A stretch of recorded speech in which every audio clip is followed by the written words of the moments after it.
ఖండిస్తున్నామని మాజీ మంత్రి జోగు రామన్న అన్నారు. ఆదిలాబాద్ జిల్లా కేంద్రంలోని పార్టీ కార్యాలయంలో ఏర్పాటు చేసిన మీడియా సమావేశంలో ఆయన మాట్లాడారు. ఓడిపోతామన్న భయంతోనే బీజేపీ నాయకులు దాడి చేశారని ఆరోపించారు.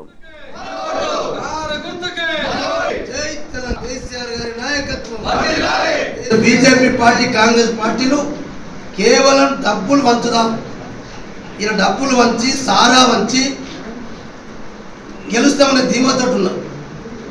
మేమందరూ చెప్తా ఉన్నాం, ఒకవేళ అది నిజమైతే మాకు తెలిసిన సమాచారం ప్రజలు అడుగుతున్నాం. ఇలా కేంద్రంలో 10 ఏళ్ళ అధికారంలో భారతీయ జనతా పార్టీ, ఇప్పుడు రాష్ట్రంలో కాంగ్రెస్ పార్టీ 5 నెలలలో 100 రోజులలో చేస్తున్నటువంటి గ్యారెంటీ ఆయన చెప్పాడు.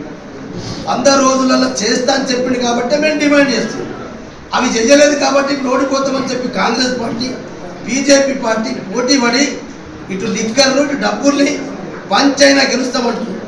మేము ఒకటే ప్రజలకు చెప్తున్నాం, ఓపెన్ ఇంటికి తిరిగినప్పుడు బీజేపీ వాళ్ళు ఏమిచ్చినా కాంగ్రెస్ వాళ్ళు ఏమిచ్చినా తీసుకోండి, కానీ మళ్ళా మనం తీసుకొని కూడా పోయినసారి క్రితం మోసపోయినాము. 10 ఏళ్ళ క్రితం భారతీయ జనతా పార్టీ మోసం చేసిండు. 100 రోజులలో 6 గ్యారెంటీలు చేస్తామని చెప్పి రేవంత్ రెడ్డి మోసం చేసిండు.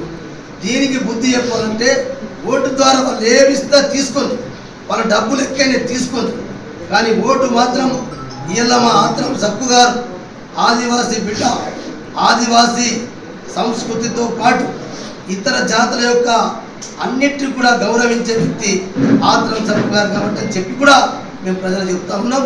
నేను ఒకటే చెప్తున్నా, మీ బీజేపీ నాయకులారా ఖబర్దార్, ఇటువంటి దాడులు ఎన్ని చేసినా ఇటువంటి దాడులకు భయపడే బీఆర్ఎస్ పార్టీ కాదు. మేము పుట్టినమే ఉద్యమం చేసి ఉద్యమాల్లో ఎన్నోసార్లు మా నాయకుడికి కేసీఆర్ గారికి, కేటీఆర్ గారికి, అలా హరీష్ రావు గారికి, మిగతా మా బీఆర్ఎస్ పార్టీ సీనియర్ నాయకులందరూ కూడా జైల్లోకి పోయినరు, లాఠీ దెబ్బలు తిన్నారు. అనేక రకాల పోలీసులు ఏం చేయించినా అన్నట్టు సమైక్యాంధ్రలో అవన్నీ మేము అనుభవించిన వ్యక్తులం కాబట్టి మేము భయపడే వాళ్ళని కామని చెప్పి ఇంకోసారి భారతీయ జనతా పార్టీ నాయకులు హెచ్చరిస్తున్నాం. ప్రజలు దీన్ని గమనిస్తున్నారు.